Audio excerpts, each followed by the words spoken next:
Fabian, drawing the classical game against Magnus, we'll talk about that later. Let's start with the Armageddon. A few people were surprised by your opening choice, needing a win with white.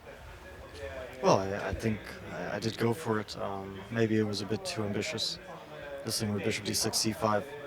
I thought it would be interesting, but it seems like he's defending, and I was just worse. And I still think it got a bit messier than it should have. He allowed it to get a bit messy, but I never really had chances.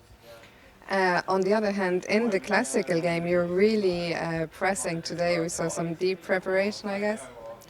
Um, well, not so deep. I was a bit surprised he didn't know this line because it's a very straightforward line, or maybe he knew it but didn't really remember exactly how he's supposed to play. And it is very dangerous, but he also, I think, defended extremely well in a difficult position. I don't know if maybe I shouldn't have taken on g6, if I should have played queen d2 first. Um, I couldn't decide over the board, and I decided to take because I saw some line where I thought I might not be able to take in the future. But after that, I don't really think I had any serious chances. He had to play a lot of really, really accurate moves, but he played them all, and at the end I was already a pawn down. I mean, I think it should be a draw, and he was low on time, so I kind of expected him to take a draw, but yeah, I was kind of hoping for more in that game. You mentioned the fact he was low on time. It's rare to see him go in the tank like that. You were up an hour on the clock.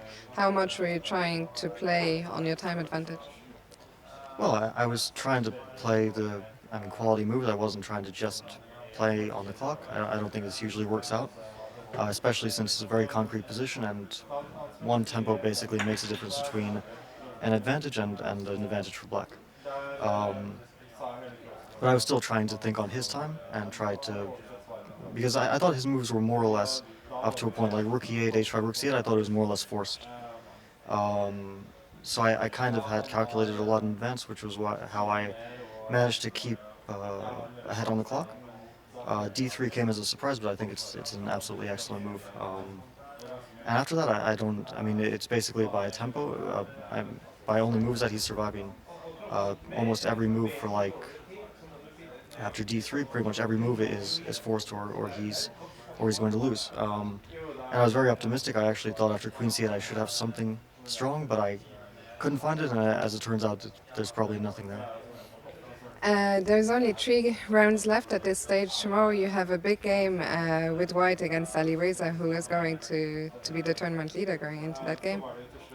Yeah. No, I mean he's playing great. He is in general a great player, and he's also having a good event. It's one of maybe not my last chance, but it's one of my important chances to try to fight for first place. So I'll try to put pressure on him tomorrow. Great, thank you, Fabiano. Good luck tomorrow. Thank you.